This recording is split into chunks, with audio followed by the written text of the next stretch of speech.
السلام علیکم ناظرین۔ بہن بھائی کا رشتہ بھی عجیب ہے، کبھی محبت کا ہے تو کبھی لڑائی کا، کبھی دوست کا ہے تو کبھی دشمنی کا۔ آج کی کہانی ایک بہن بھائی کی کہانی ہے۔ میرا بھائی مجھ سے 4 سال بڑا ہے۔ بچپن میں وہ مجھے بالکل بھی اچھا نہیں لگتا تھا اور یہ بات میں اس کے منہ پر کہہ دیتی تھی کہ بھائی مجھے تم بالکل بھی پسند نہیں، اور یہ بات سن کر وہ زور سے ہنستا اور چلا جاتا۔ اس ناپسندیدگی کی بہت سی وجوہات تھی۔ میرا بھائی مجھے کہیں بھی سکون سے نہیں بیٹھنے دیتا، بلکہ ہر وقت تنگ کرتا رہتا۔ ایک دن تنگ آ کر میں نے بھائی کی شکایت ابو سے کر دی اور ابو نے بھائی کو بہت مارا اور میں پیچھے بیٹھی روتی رہی۔ اور جب ابو بھائی کو چھوڑ کر چلے گئے تو میں بھائی کے پاس گئی اور کہا، بھائی سوری، آئندہ آپ کی شکایت نہیں لگاؤں گی۔ بھائی ہنستے ہوئے بولا، بے شک تم ابو کو نہ بتاؤ، لیکن میں تمہیں تنگ کرنا نہیں چھوڑوں گا۔ میں بھائی کی وجہ سے بہت تنگ تھی۔ دن یوں ہی گزرتے گئے۔ ایک دن میں نے امی کو کہا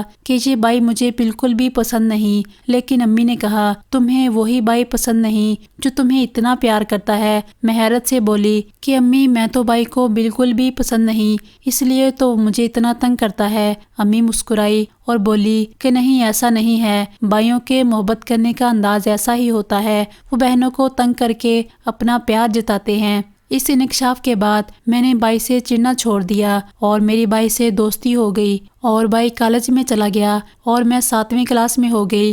ہمارے گھر میں فلمیں دیکھنے پر پابندی تھی۔ بھائی اپنے دوست کے گھر فلمیں دیکھتے اور مجھے کہتا کہ کسی کو نہ بتانا، اور میں کسی کو نہ بتاتی۔ اور جب بھائی ٹیوشن پڑھانے لگے تو بھائی کے پاس پیسے بھی ہوتے، اور میں کبھی بھائی سے آئس کریم کے لیے کہتی تو کبھی چاٹ کے لیے، اور بھائی میری چھوٹی چھوٹی فرمائشیں خوشی خوشی پوری کرتے۔ اور جب میری شادی ہوئی تو میرے بھائی نے مجھے بہت تنگ کیا اور کہتا کہ میرا دل کر رہا ہے کہ میں جا کر تمہارے شوہر کو کہوں کہ بھائی کیوں اپنے پاؤں پر کلہاڑی مار رہے ہو۔ میری شادی کے 2 سال بعد بھائی کی شادی ہو گئی۔ میں نے شادی والے دن بھائی کو بہت تنگ کیا، لیکن بھائی سب کچھ برداشت کر گئے اور صرف مسکراتے رہے۔ بھائی شادی کے بعد مڈل ایسٹ چلا گیا اور میں یورپ۔ بھائی پاکستان الگ مہینے میں آتا اور میں الگ۔ اس طرح 3 سال میری بھائی سے ملاقات نہ ہوئی، اور فون پر دعا سلام سے زیادہ نہیں ہوتی۔ بھابھی سے تو بہت بات ہوتی، لیکن بھائی سے بات ہی نہ ہوتی۔ میں سوچتی کہ شادی کے بعد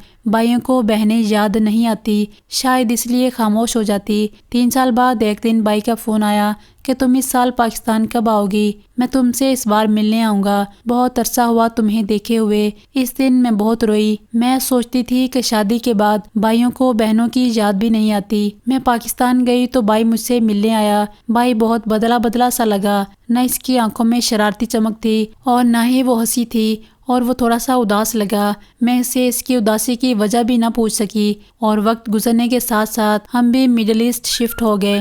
تو میرے شوہر نے کہا کہ تم اکیلے رہنے کی بجائے اپنے بھائی کے گھر چلی جاؤ۔ آج میں 10 سال بعد بھائی کے ساتھ رہنے اور وقت گزارنے جا رہی تھی۔ میں بھائی کے گھر گئی اور کھانا کھانے کے بعد بچوں کو سلانے کے بعد لاؤنج میں آ گئی، جہاں پر بھائی اور بھابھی بیٹھے ہوئے تھے، اور میں نے بھائی سے پوچھا کہ آپ نے کوئی فلم دیکھی؟ تو بھائی کی چہرے پر ایک مسکراہٹ آ گئی، اور بھائی مجھے فلم کی کہانی سنانے لگ گیا، اور اس کی آنکھوں میں ویسی ہی چمک آ گئی اور پہلے جیسی باتیں کرنے لگ گیا۔ میں نے کہا کہ بھائی آپ تو بالکل ہی نہیں بدلے۔ بھائی نے کہا کہ تم نے کیسے سوچ لیا کہ میں بدل جاؤں گا؟ اور میں نے کہا کہ آپ نے مجھے تنگ کرنا چھوڑ دیا۔ میری باتیں سن کر بھائی کہنے لگا کہ تم نے بھی تو مجھ سے لڑنا چھوڑ دیا اور مجھ سے ناراض ہونا چھوڑ دیا اور مجھ سے فرمائشیں کرنا چھوڑ دیا، کیا تم نہیں بدل گئی؟ یہ سن کر میں خاموش ہو گئی تو میرا بھائی مسکرا دیا اور کہا کہ بھائی نہیں بدلتے، وقت بدل جاتا ہے۔